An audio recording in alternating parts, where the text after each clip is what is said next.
So let's get started with our second panel right now. Our next guests represent companies known for leading projects at origin. I'm sure their efforts to assist the communities that provide their coffees will inspire you guys. So we have from Reunion Coffee, Adam Pesce. Hi Adam, how are you? In Canada? All Hi good? there. Nice to be here. Yeah. Okay, thank you. Thank you for being here. Martin Elwert, CEO of Coffee Circle in Germany. Hi Martin, nice to see Hi, you. Gabriel. Hi, everyone. Great to see you again. Yeah. Great to see you, yeah. And we also have Camila López from Juan Valdez in Colombia. She's the head of sustainability there. Hi Camila, good to see you again. Good to see you again. Hello, everyone. Thank you very much, guys, for joining us today. So, shall we get started? So, this panel is about how to create impact in origin. We know that one of the hottest topics when we talk about sustainability in the coffee industry is how companies that are roasting coffee, importing coffee, how the traders, how different segments of the chain, they are actually giving back and supporting the communities at origin that are working to produce that specific coffee. So we have selected a few companies that we think they are doing an amazing job doing that to share their examples with you guys. So let's start, guys, with our first question to you today. So first of all, I want you to tell us a little bit about your businesses. I know that each of you have some very interesting stories. And while you tell us about your business, how you started doing what you guys do, would like also that you tell us how did you see from a very early stage that you could do something about origin as well?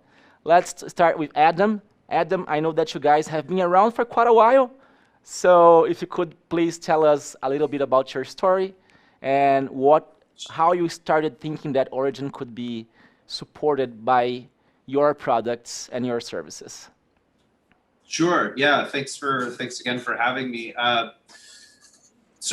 company is 25 years old. So in specialty coffee, I think that makes us old. In overall coffee, I think that makes us still relatively young.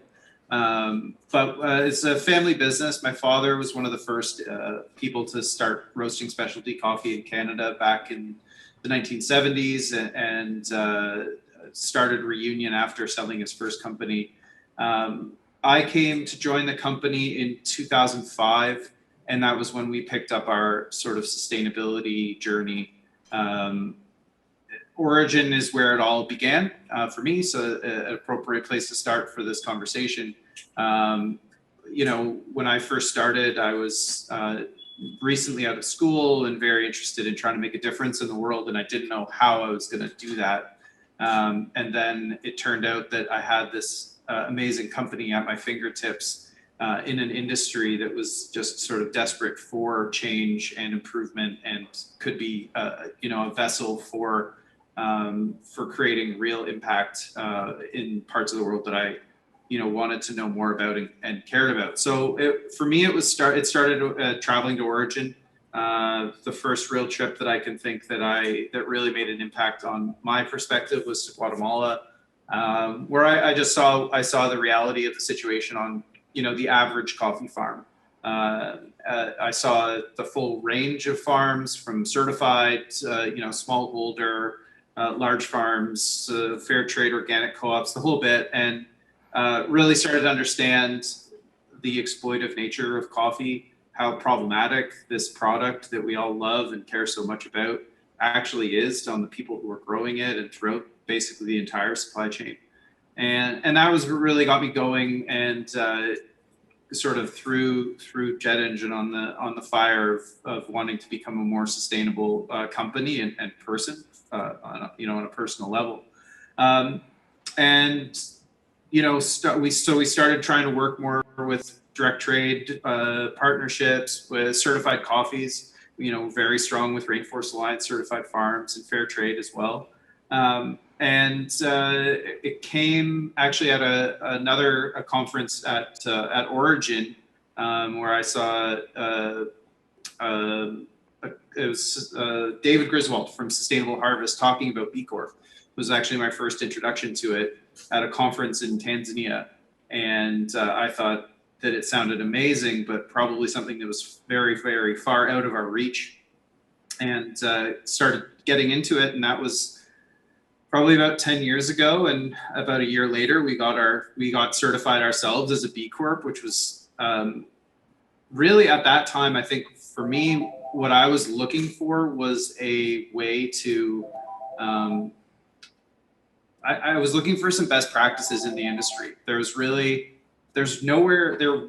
at the time very few places that one could look to try and figure out how to be a more sustainable company. I knew that the origin side of things was extremely important, just the big piece of our supply chain, but we wanted to be a more well-rounded and more sustainable company. And at that point, when we got into B Corp, it was just this really incredible community and set of resources to figure out how to do that. And so we got into that journey, and that's 3 certifications later, a score that's gone from 84 our first year to 109 in our last Wow.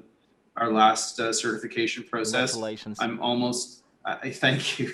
Yeah, I have to be totally honest. I'm dreading next year when I know that we have to go through the certification process again. I'm sure we're up for our audit, and we'll also. It's just obviously it's been a difficult year of just trying to maintain our business and survive. So.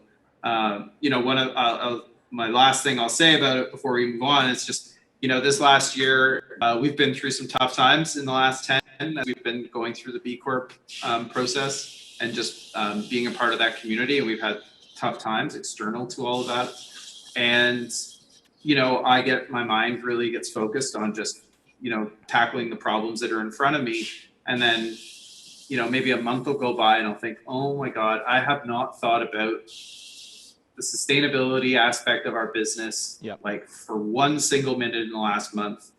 And then what comforts me is the fact that I know that we've put all of these things in place that don't require us to be thinking about it on a daily basis necessarily. Like, it's always in the back of your head, and you can't help but see and drink and, be around coffee and think about the sustainability issues around it. But it's in our DNA now, and it's just part of the way that we run our business. It's baked into our business model, which is just really heartening for me whenever I get, I just have to put my head down and work really hard on a project separate from it. I know that all of it's still going on in the background, regardless of my attention to it. And that's, so that's been really what the wonderful thing about B Corp. It's made us a sustainable company, kind of whether we're trying to be or not. But we mostly try to be. But, yeah. Thank you very much for sharing that, Adam. I think that lots of people that are watching us, they can correlate with what you're saying. And I saw other people that are connected with us nodding a little bit as you were saying that, because yes, these have been very tough times, and maybe they are making us really have less time than we would wish for things that really matter to us. But when I see Reunion, and I know you guys for a very long time, I'm sure that this is something that is just in your DNA. And when it's in your DNA, it is really your essence. And I do think that even though with all the difficulties, I'm sure that you guys are doing quite a lot, and probably much more than other people in other industries or even in coffee would be doing at the same time. Okay, so going to our next panelist, Martin. I really like your story. And Coffee Circle's story, because when you think about how a coffee business can make impact in origin, and then I always think about Coffee Circle as a business that has a very interesting way of starting in coffee. You actually were not born to be coffee. You were born to be solving a problem at origin, right? Can you share a little bit of your story with us as well? I think it's very inspiring. Well, thank you very much. And also thank you for having me. I told you the story, I guess, when we first met in Ethiopia a couple of years ago. Yeah. And we started off in Ethiopia, and we were 3 guys being consultants back then, not really having any ties to Ethiopia or to coffee, especially not. And one of my, we were 3 friends, and one of my friends, Moritz, had a project in Ethiopia to build a school for orphans. So classic donations raised and then implemented that kind of project. And I joined the project, and then we went to Ethiopia for about 2 months, and then we were like, okay, there's a lot of stuff wrong here. So to put it bluntly, and then we said, okay, let's figure something out what we can kind of use in order to have a social impact. So that was the broad idea. And for all of you, or probably all of you know Ethiopia, so it's the birthplace of coffee, and it's omnipresent in daily life. So of course we looked at coffee, and we figured out the smallholder farmer structures, and we figured out what kind of effect coffee has on the welfare and of the livelihoods of farmers. And then we said, okay, let's check out coffee. And then we looked into coffee, and then we said, okay, if we do it right, we kind of can build a coffee circle. That's why it's called Coffee Circle. And started to trade directly, found someone to roast it. We didn't roast for some years. We started now 5 years ago to roast. And then we defined from the very beginning to take €1 per kilogram we sell to, it's a direct to consumer model, to our clients. We put into a foundation, and with that euro per kilogram and all the donations raised, we're gonna implement projects at origin. So it's a kind of combination of a direct trade model we all know, plus always that euro. So the more we grow, the more funds we raise. By now we have 2.5 million funds, 2.5 million euro funds raised and invested at origin. And yeah, this is how it all started. So we kind of use coffee / money we earn and volume in the end in order to improve lives of farmers. And it started all off in Ethiopia, but now we do it all over the world. So something in Colombia, in Congo, East Congo, and Myanmar we looked at now. And yeah, so just keep growing, which is nice. That's great. That's great. I think that's a very interesting story and very different from most people that actually start a business. Usually you think about the product first, or the service that you want to do, and then afterwards you try to fit sustainability into your business and everything. But then you guys were the other way around, and I think that's fascinating as well. Thank you for sharing that, Martin. And now Camila, Camila from Juan Valdez, you guys are super connected to the end of the coffee chain. You are connected to the clients. You have your own retail businesses. You have your own roasting operation. But different from other companies, you also are at origin. You are actually from Colombia, from the lands that are producing your coffee. So of course, everyone is always worried about origin and how to support origin. But you guys are actually sitting there, and you are seeing all the problems, the challenges, the issues from a very close perspective. So how Juan Valdez, from the very beginning, saw that making projects that would improve the livelihoods of farmers and also support the communities would also support the business that you guys have built, which is a beautiful and big business, by the way. Please, Camila, can answer that. Sure. Thank you very much, and thank you for having us. Great to share this panel with Martin and with Adam. Well, yes, you are right. We have a different story about. Let me say first that we are part of something bigger than ourselves. We are one of the most iconic brands in Colombia. That it's not, it wasn't created by ourselves. It was created by the National Federation of Coffee Growers, which is a non-for-profit organization which represents the interests of the growers families in Colombia. So we were established in 2002 with the mission to captivate the world with the premium Colombian coffee, by generating value to these coffee growers. And since then, well, just to give you a little bit of context, we have presence in more than 30 countries. We have 13 countries with 55 shops, roughly.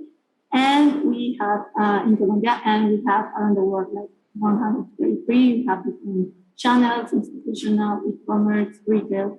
But let me tell you a little bit more about the region and how we connect with that. So basically, when we were created, the coffee growers in Colombia were having a really bad time because prices went down, and they were perceiving a little bit of the money that the market was having for these products. Everything just went into the middleman. So the National Federation of Coffee Growers was really worried about it, because the reason why it was created is to represent those interests. And they were looking the way for actually solve this issue at the last stage of evolution. And at that point was where we were created, to the purpose of generating value by trading the coffee, not just in Colombia, but around the whole world. And that's what we have been trying to do since the beginning. So actually, for us, the purpose, that's the reason why we were created. Since the beginning, with the use of Juan Valdez brand, we have been delivering products to the National Fund of Coffee Growers, which is basically a public fund where all the investments are addressing investments in terms of infrastructure, R&D, technical assistance. We have delivered more or less $34 million since we were created. But on top of that, we have developed this relationship, like direct relationship with the coffee growers, not just through the federation, but directly with these specific beneficiaries that we have decided to work with.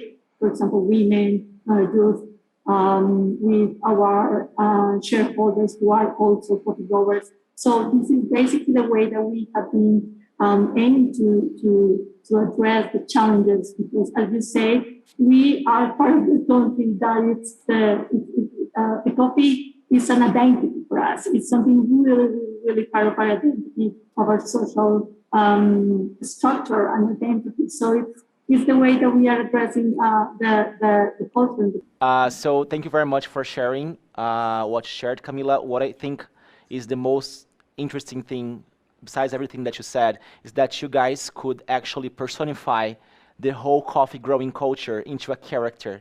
And that, besides everything that you are doing for the producers and with the producers, you also could create this sense of pride in the production of coffee that, of course, carries so much this quality culture that exists in Colombia. So congratulations, that's really remarkable. Well, I have a next question for you. We all love hearing about the stories that coffee companies are doing to support origin and change the lives of producers and what is happening at the farm ground. But how do you think that your clients see that? Do you think that your clients are legitimately concerned, or they want to know what is going on and what you guys are doing for origin? What are your projects? Do you think they are engaged in this kind of agenda? So let's start with Marty now. Yeah, it's a very interesting question. We keep discussing probably since the very beginning. I would say it plays into a lot of fields. There is definitely some percentage of people who buy our coffee because we do what we do at Origin. So because we install water schemes, because we support people in the value chain to produce high quality coffee to get a higher price. So that's some people are really interested in, probably, but I would say 10% maximum, maybe 20. For the majority of people, it's just like, they do something okay there. It's right. Hook, checkbox, I'll give. But if we take €1 per kilogram back, and if we reach 250,000 people, or if we have just whatever fair trade certification, probably doesn't change much for them. So I don't see it that romantic, but it has a very different, let's say, benefit for us, which is not necessarily sales, which is branding to, for example, employers, so employer branding. It has a lot in terms of investors you're looking for. It has a lot for overall, like the entire business. For that, it makes sense. Yeah. So especially when it comes to B Corp, using it as a management system rather than an external positioning and sales reason, then it makes a lot more sense for us. So in sales, I would say, of course, to a certain extent, but I wouldn't say too much. After 10 years now. Okay. Thank you for sharing very clearly your mind. So Camila, how do you feel about that? Do you think your clients really want to know what you guys are doing in Origin, and do they choose to buy your coffee also because of that?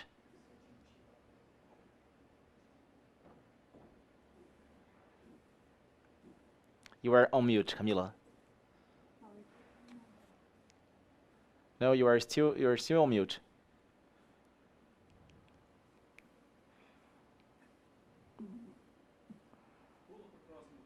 Well, maybe let's go to Adam, and then we try to solve Camila's audio issue. Can you answer to that question? I'll stretch this out for a little while. Just enough, for just Camila, enough. but, Yeah. well, I mean, my quick answer I would say is everything Martin said. Yeah, I completely agree. It's an unfortunate reality that I think we all wish was not true. And I think the entire certain aspects of the coffee industry act as though it isn't true. But it is the case as far as we can see. We have lots of amazing stories. We always talk about how every one of our coffees has a coffee story, a sustainability story to it. Yeah. And I think we went through a period from a marketing perspective, and we still want to share the information. It's important that it's there because it means that we're doing something, and we want to be able to tell those stories. For a little while, I think we were trying to be almost too humble about it. We didn't want to necessarily talk about it because we felt as though, we didn't want to exploit the fact that we were helping farmers, that, there's this habit that people have of putting, poor looking farmers on their marketing materials to make themselves look like they're doing a really nice thing. And that's just not, it's just counterproductive, I think. And so what we always like to say is, we always have the information. We love the transparency that our farmers and importers and exporters that we work with can provide us. And we always have it, and we share it to the extent that we think it'll be beneficial. But we never want to beat anybody over the head with it. If they want the information, it's there for us to share it. But unfortunately, the average consumer seems to just care that there's good work being done. It's for the same reason that people put, fake looking, or real looking, but fake certification symbols on their bags. It's to give the appearance of, a better than the next product over on the shelf, but it doesn't necessarily mean anything. And so I think that's one of the nice things about B Corp, to bring it back to that. One of the nice things about B Corp is that we can just point to that and say, we're doing different, we're doing more. And that you can tell because of this difficult to achieve certification that has a real backbone to it. It's important to be able to tell consumers that they're buying a product that they can trust where it came from, who produced it, the businesses behind it, but not necessarily, the consumer doesn't necessarily want to know, all of the details about the coffee, including, if I can take this moment to say, I don't think that consumers also are able to do anything with the out of context information of things like varietals and altitudes and, items of that nature that I think we as coffee people tend to want to market to ourselves and find really interesting. But the average consumer has no context with which to do anything with that information. So I think it's forced us to take a more realistic look at the way that we market our coffee. It doesn't change anything about the projects that we want to do and the work that we want to do. We want to do more of that. And in fact, I'd rather do more of that and waste less time trying to market something that people don't necessarily want to hear more than a sentence or two about. That makes sense. Again, did I go on long enough for Camila to figure out her mic? You actually did. Thank you very much for that. I think you did. All right. Thank you very much. It was also interesting. No, Adam, but I think that what you said is very important. Okay, maybe there are some people that are not as connected to these topics as we are, because we are probably living this bubble. That is a good bubble, by the way, of people that are really trying to make a change, and then it seems like everyone cares just as much as we do, and it's not always like that. Yeah. So when I hear from Martin and you, it's not like you are just, saying that's not important, but let's keep doing that, because that's part of our purposes and our essences, so we should be doing that regardless. And for the ones Yeah, that and think that's important, that they might come along, right? yeah, and it's just about being more thoughtful with what we're sharing instead of just throwing everything at the customer and hoping that they can deal with it, but just give them the tidbits that they can consume, in a bite. And and it's on us. It's incumbent on us to run our businesses the right way to create sustainable supply chains. And that's great. It's great marketing, but it's more on us than it is Yeah, for the consumer. Like it should be regardless of what the consumer tells us they necessarily want. makes sense. Thank you very much. Maybe one, Yeah, go sorry. ahead. Maybe just one thing to add is if we want to do it right and our only motivation would be consumers taking care of what we do, then we wouldn't do what we're doing, because we care and independent from what basically customers want us to do. So I think that's a very big difference, because we would probably go for a super superficial certification, say, hey, all great. Okay. How about you, Camila? Can you share some thoughts with us as well?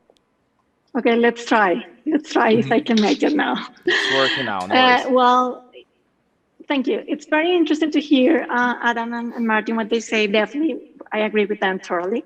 Nevertheless, I think for us as a Norwegian country, it's a slightly different. And the reason why is because our brand, as you say, Gabriel, we are an icon as well. So for people, it's not just talking about a brand, a coffee brand, but it's an identity. And in that sense, we have this, firstly, we have seen an increasingly interest for consumers. In Colombia, maybe we used to be something that people didn't care about much in terms of sustainability, like social, environmental, governmental, but people have always cared about the coffee identity and the coffee production by itself, because it's part of our economy, of our social threat. So it's very, very meaningful. And that Colombian identity, and the Colombians love it, because it's not just locals, but from other countries, Latin America, even Europe, I hope. We see this interest of and recognition that when they are drinking Juan Valdez coffee, they are drinking a story, an origin. They are supporting these 540,000 families in Colombia. So I think in that point we own that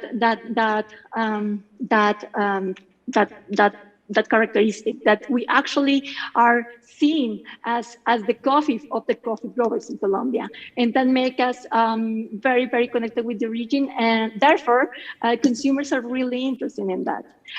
Nevertheless, we have seen, for example, with the international market, there are some markets that definitely are not much interested in this, but there are others, like Europe, for example, that are really, really exciting with the certificates, with UTZ, with organic, with now B Corp, and we have definitely seen as an origin country that owning this B Corp certificate has definitely opened new doors for us, because it's a way, as Adam said, of saying, actually, we are part of something bigger. We are part of the global community that are trying to aim for standard, for an environmental and social standard that can be comparable, can be traceable, and is absolutely transparent. And I think that point makes the whole difference for us in terms of consumers. And I think that as we, as an origin country, position us in a very different point than other competitors in our country that are also exporters. So, yeah, I will say that even though I agree with what they say, for us as an origin country makes a slightly different with respect to that identity, that tie to our business. And it's interesting also, Camila, because when you say that the way that you see the European markets and European consumers, we just had Martin saying that maybe he thinks that's not everyone that is really worried about those topics, but then, of course, we are in different countries. I'm in Brazil, you are in Colombia, but looking from the Latin American perspective, maybe when you look at the consumers in our countries, we know that there is a, of course, there's a portion of the consumers that they do care, that they do are looking for those towards buying from better brands. They're doing good, but when we compare still with Europe, North America, we still see that there people are still caring about some more basic stuff sometimes in certain levels. That is not still, you're not still able to choose because of sustainability who they're going to buy their products from sometimes, right? So yeah, it's interesting to see the different perspectives as well. Well, thank you for sharing those thoughts. And just, yeah, go ahead. Gabriel, so just to sum up what you say, because it made me think, it's also a matter of the regulation, you know, because we as a region country, we are demanding, we are asked for the regulators of entering to these markets to accomplish certain kind of certificates or of standards that maybe for Europeans are taken for granted, but not for us, are really a high standard for us that we have to achieve. So yeah, I agree with you totally that can make the difference. Makes sense. Okay, so now I want to take it to some more practical examples. So you guys have been, again, around for a very long time. You guys have been doing projects with Origin for a very long time as well. Have you guys seen any actual improvements on the communities that you guys have been working with for years now? And can you give us some examples of communities that you have related to and that you have seen their progress over the years as well? So now, should we start with Camila, because you were the last time? Thank you. Yes, we do, and I think I have to be fair in saying that it's not just about us, but this big institutional structure that we are part of, because you know, like the National Federation of Coffee Growers was set like 100 years ago, and is one of the most recognized organizations, non-for-profit organizations in Colombia. So basically, what we have built has been thanks to that structure, institutional structure, and we are just part of it. So when you see, for example, historically, because you know, guys, that the reality in our country is very complex. We used to have like 60 years conflict, armed conflict. We are still having very difficult social and violence rates, crime rates, and everything. And when you see that, and you compare, there are some studies that prove that actually coffee regions are in better conditions than non-coffee regions and have less poverty, even though we are still talking about 46% of people, coffee growers communities under poverty. That show us how this institutional structure that we are part of is actually doing a significant job for these communities and is transforming the realities, is supporting with infrastructure, as I say. We have this purchase guarantee, which is very, very, very significant in our country. And we have this enormous identity, not just from the consumers, but for us, our coffee growers who are really connected with this tradition, with this institutionality. So I think that makes the whole difference. And on top of that, we as a company, since we were created, we have been aiming, and especially in 2018, we changed our strategic goal to generate share value.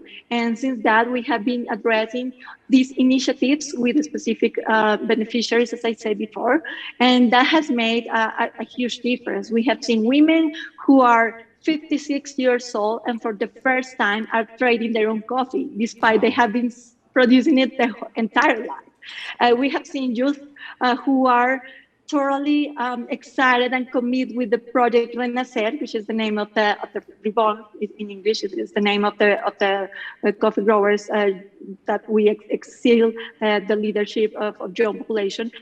and they are part of it. And thanks to that project, they can not just excel in their communities, portray their stories to the entire country and now overseas, but also it turns to be an opportunity to strengthen their capabilities in human and technical terms, and then brings them new opportunities, not just with us, but with other buyers, exporters, and etc.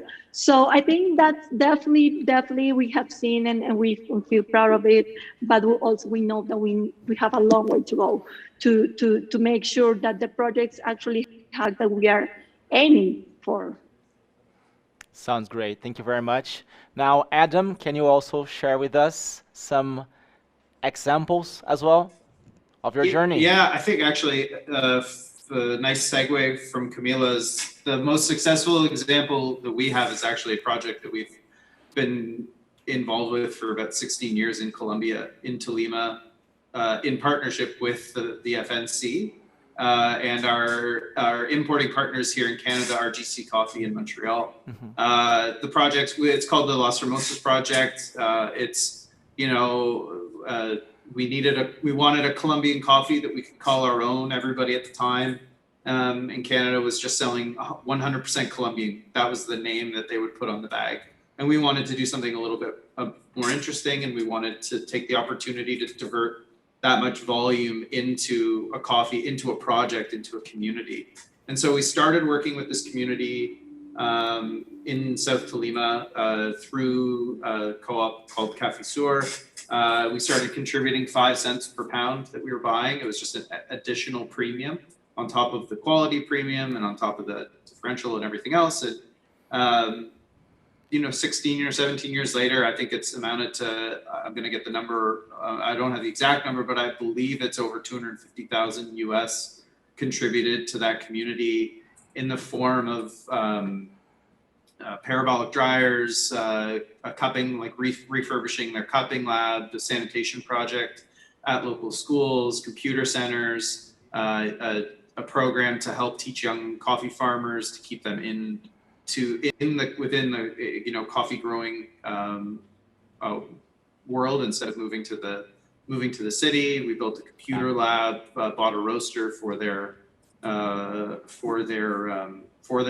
So and we just kind of continued on doing multiple projects. Most recently, doing projects that protect their water supply in the region, and it was just it's just been a wonderful project to see the value, you know, just that little bit of extra money going into that community. The way that it worked was very simple. It was, you know, projects were decided on, the funds would go to those projects until the project was paid for.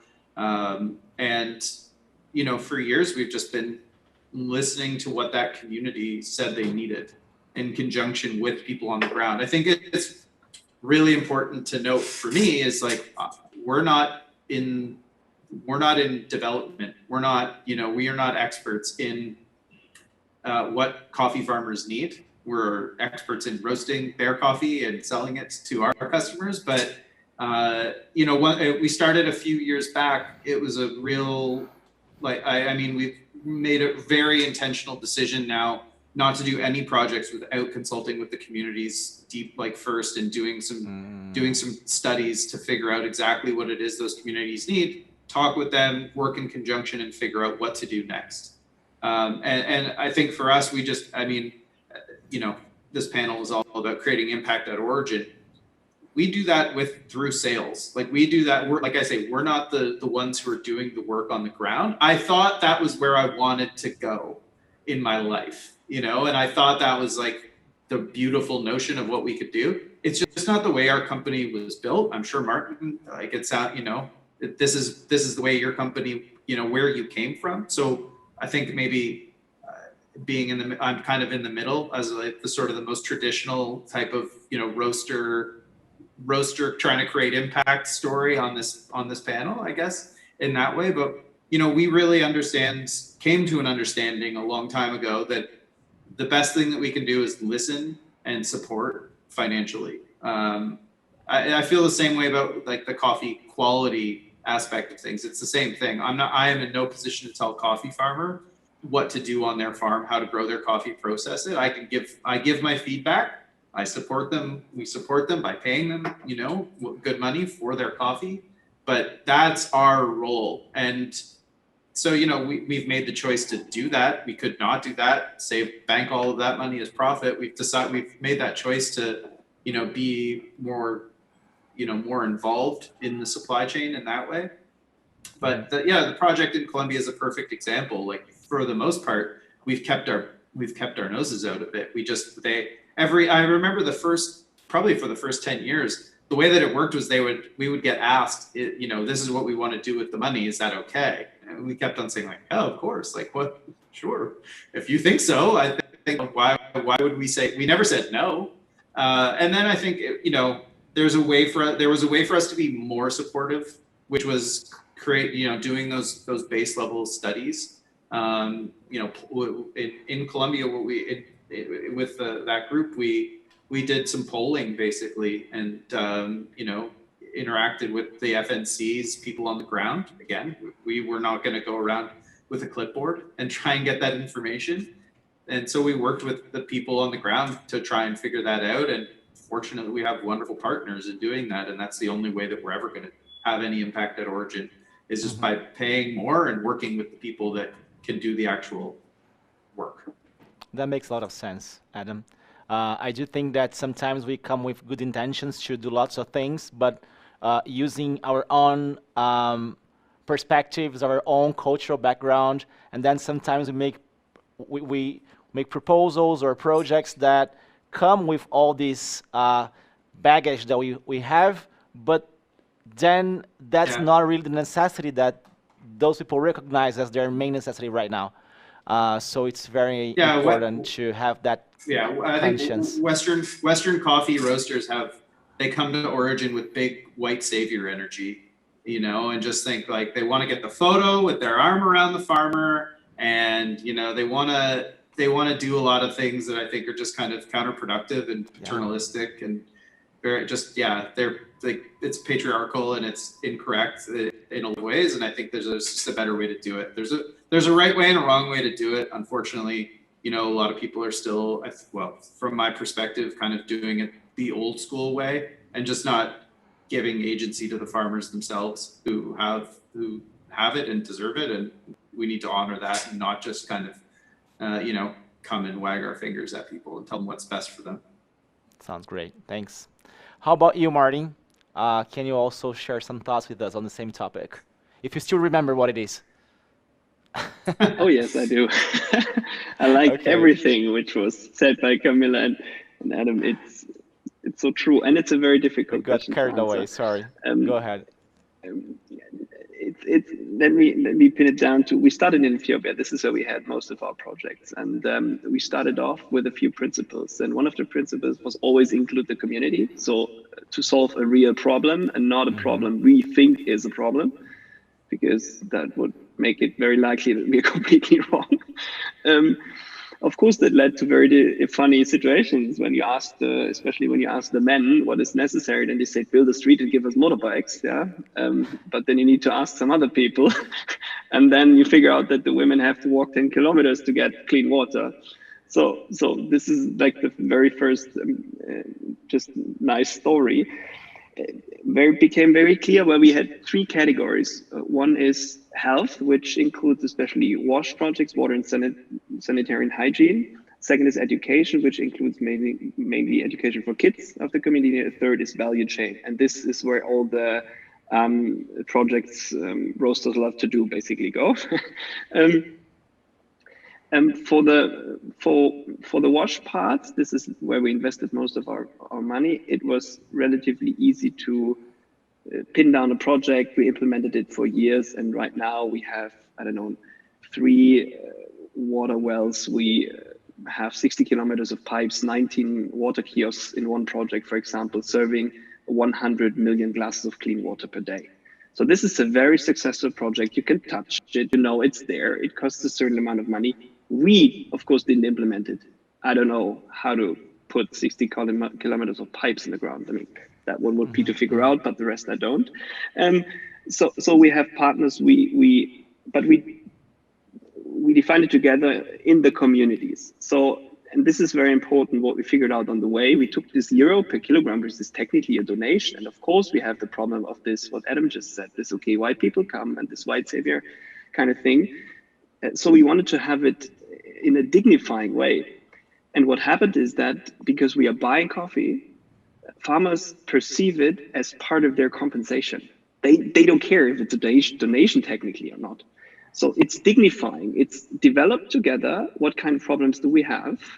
And then also with professional partners who know how to deal with the communities and how to involve them in, like, so the communities, for example, help digging all the things where you had to put in the pipes and et cetera, et cetera.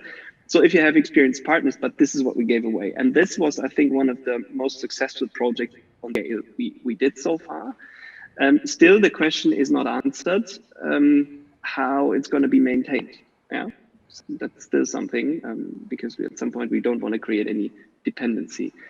And when it comes to, let's say, education, it was similar. So if you build a school, you can hand it over to government, you can hand it over to that's easy. So you can also calculate this, the number of kids who get a higher education. So it increased significantly. So it's not only output we measure, like 4 classrooms and 1,000 kids, but at some point also impact. So that was also kind of successful. And now coming to the third one, value chain, that very much differs from country to country. In Colombia, we did something very similar to Adam on a much lower scale. Cool, because you can communicate, you can trust on more or less money flows. You have like a certain setup, which you have not in other countries. Let's say East Congo was, we put a lab there for a cooperative, which is very widespread. It's Kava Kabuya in Butembo. So there is a certain training, but we also knew, okay, we pay prices, which is 10 times. So one measure. The question always is, do people receive it? So in Congo, apparently they did, but in Ethiopia, and this is like our origin country, let's say, we worked now for a decade with, I don't know, we worked with 30, 40 cooperatives. For those who know Ethiopia, cooperatives are difficult. And we paid always a lot of money. We invested in washing stations. So at least we built 4 washing stations. We imported it from Colombia and everything, set it all up. And years later, we did like a kind of analysis, how much money truly was perceived by the farmers. And we're disillusioned. For those who got new washing stations, it was pretty clear because it was sun-dried coffee, which is local market, super low grade, versus, okay, at least you get some decent money for it. So they couldn't, it kind of let something through to the farmer.